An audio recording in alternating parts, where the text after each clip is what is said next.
Like any other preposition, yung of ay pwedeng mag-assign ng accusative case. Parang yung for, alala nyo. Kaya ma-avoid niya yung case filter violation. So therefore, yung 35C ay case marked by of. Okay, 35D tsaka 35E. Tingnan natin. Parose MV of is marked po sa 35E. Ungrammatical siya pag wala na yung of. Ano sila? Tingnan natin na yung NP ay magko-contain ng genitive NP. Diba? Of Miss Mark. Ay, yung parose pala. Parose. Apostrophe S. In front of their head. N. Assume natin na merong element na possessive dun sa specifier position ng NPs na mag-a-assign ng genitive dun sa NP position na yun. So, before ng N, meron daw munang element na POSS, yung pos or possessive dun sa specifier position ng NP. Okay? Pero wala. Di natin makita dito. Punta tayo dun sa post-nominal complement ng NB, yung NP Miss Marple. Tingnan natin dito.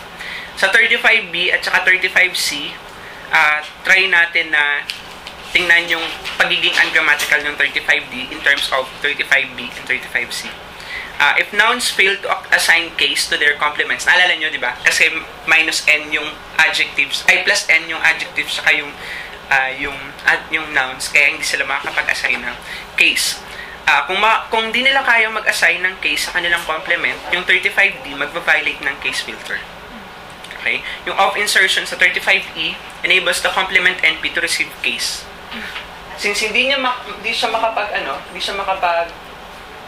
makapag-assign ng case, nilagyan nila ng of. Yung of kasi ay maaaring makapag-assign ng accusative case dun sa Miss Marple na NP complement. So yun yung sa pamamagitan ng case filter. So paper na yan agad. So magtingin lang tayo sa Tagalog ng case filter. Paper na tayo. Pero hindi ka lang. Universal ba na ang nouns at saka adjectives ay hindi case assignment? Sa Ingles hindi. Yun. Sa atin paper. Yun.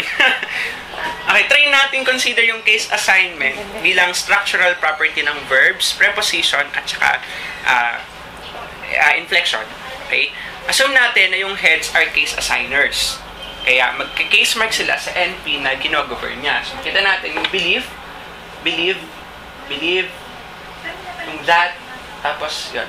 Kaya, ungrammatical 36D, may belief, John to be honest, tapos may belief of John to be honest. Yung infinitival I is not a case assigner. Kaya infinitival I is transparent sa outside government. So, pwede siyang mag-govern pa. Kaya, pwede siyang lampasan doon sa M-command. Yung government.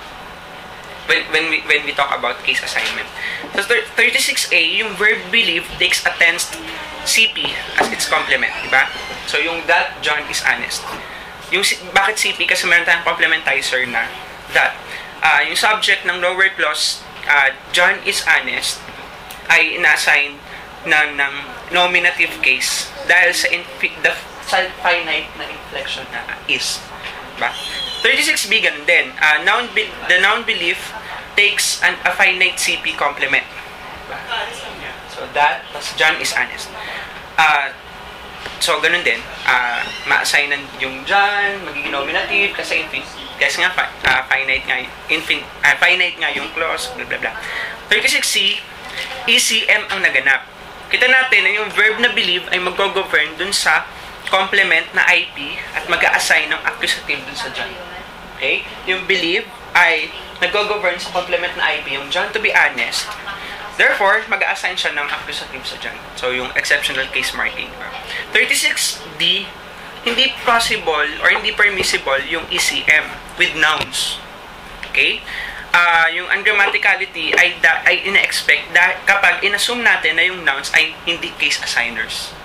Okay, kasi 'di ba pag ECM, maghahagilap tayo ng iba pang pwede mag-govern dun sa sa non-finite clause natin. Subalit nakita natin sa ibang examples na yung noun heads ay mag-fail to assign case, yung default mechanism ng of insertion applies to rescue NPs. Ito, sa mga NP, which would otherwise end up caseless. So, kapag wala yung off, caseless ito. So, violation ng case filter. Since meron itong off, meron nang mag-a-assign ng case. Kasi yung belief, hindi siya pwede mag-assign ng case. So, yung off na lang. Award no. So, yung 36E, ayun. Pero bakit hindi siya Bakit? So, tingnan natin. Saan yun? Dahil lahat ng mga overt NPs may case. Supposedly, di ba? Sa 36E. Pero bakit hindi siya